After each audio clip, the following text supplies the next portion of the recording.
Good morning! Nakikita nyo ba to mga friend? Ayan o. Mixed vegetables. So ito second day ko na tong ininom mga kaibigan. Talagang effective to sa akin. Wala namang mawawala kung susundin nyo or gagayahin nyo yung aking ginawa. Ito ay good for digestion. Antioxidant. Tsaka maganda siya sa pag-ihi mga kaibigan. Maraming bitamina ang makukuha natin dito. Ano ba ang laman nito mga friend? Una, cucumber. Pangalawa, merong celery. Merong mint or herbabuena. Merong coriander leaves. Tsaka merong lemon.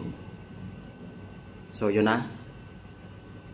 Pipino, celery, mint, coriander, tsaka lemon. So yan. Ginawa ko po dito, yan, yung cucumber, tsaka yung celery, ayan. Hiniwa ko siya ng maninipis. Kikita nyo yan, no?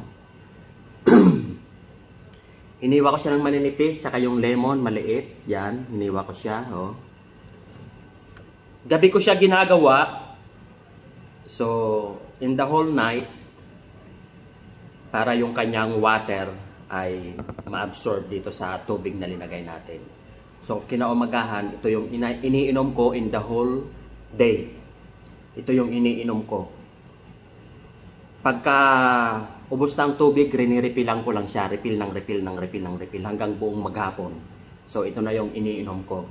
Tapos, pagkahapon, itatapon ko na yung laman. Gagawa naman ako ng panibago. So, first time kong nag-take nito kahapon, nakita ko kaagad talagang effective siya. Ano ba yung naging resulta? Nang nag-inom ako nito mga kaibigan, ihi ako ng ihi. Yun ang namasdan ko. Tsaka nakikita ko yung aking ihi, malinaw siya. Hindi siya yung color dilaw na dilaw. Malinaw siya. Napakaganda. Talagang effective. Sabi ko, ito na. Ito na yung, kumbaga, pang pa-weight loss. Pwede rin ito pang pababa ng timbang natin. Kung meron tayong cholesterol, kasi more on fiber to eh. Kaya, di ba, kapag meron tayong cholesterol, dapat kumain tayo ng more on fiber food. Lalo na yung mga vegetables. Tapos, pasintabi po sa mga kumakain, alam nyo mga kaibigan, ito kapag nag-take ka nito, yung poo, kapag nag-toilet ka, napakalambot. Oh, promise. Ginawa ko na to.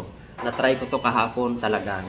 Pangalawa ko ngayon, ito mga katiyo friend, kaya do it na. Ito ay hindi naman gaanong kamahalan. Kung hindi ang gawin nyo mga kaibigan, kung hindi nyo kaya yung iba, kahit pipino lang tsaka lemon, okay na dyan.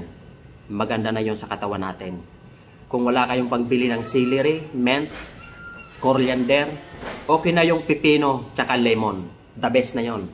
Ilagay nyo sa tubig. Gabi, ilagay nyo na gabi.